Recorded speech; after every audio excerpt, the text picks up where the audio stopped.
kalahati pa lang. Aray, sakit. Atras muna. Napakasakit ng mga Desert Tornado. Oy, Flicker! Ginamit niya mo, nabit bet. Isang Uranus kasi, tinan nyo, puno na ulit yung buhay niya. Di ba? Oo. Gusto ng Uranus, nasasaktan sila sa early game eh. Gusto nila yung ako na lang yung masaktan para babalik at mag-heal din naman ako. Pero for Yun, AP Bren, nakikita talaga natin dito yung strength nila when it comes to the early ng AP Bren.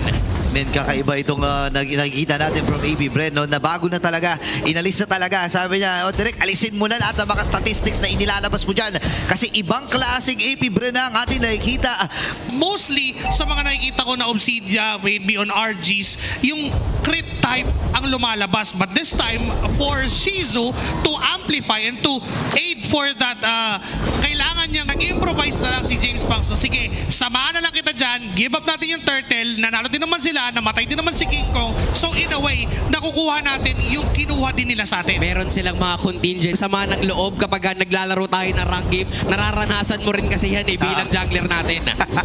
Pero ngayon dun sa may bandang iba pa, nag-react na rin yung ilan sa mga miyembro ng Onyx PH. Di makadash, wala naman dash talaga yung Hylos. Lakad lang naman talaga gagawin yan. And if mauulit yung nangyari na si King Kong yung tamaan nun, it would be a disaster for this Lord Take sa Onyx Philippines. Niya, sa Super Fam. Parang pinoprovoke lang niya eh. Yung Onyx Philippines, every time na nandyan siya, nakikita niya si Kelra. Sige, walang mangyayaring galaw. Kasi sasaluhin niya lahat.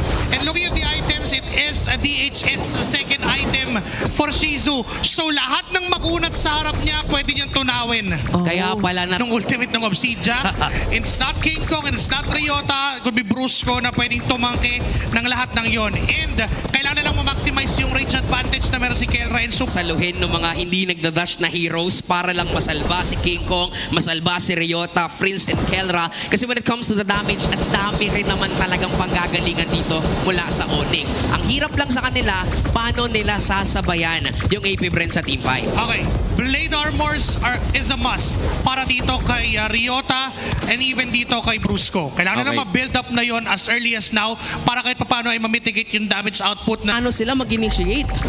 Yeah, and nakita natin at nararamdaman na ng Onyx PH dito yung kahirapan.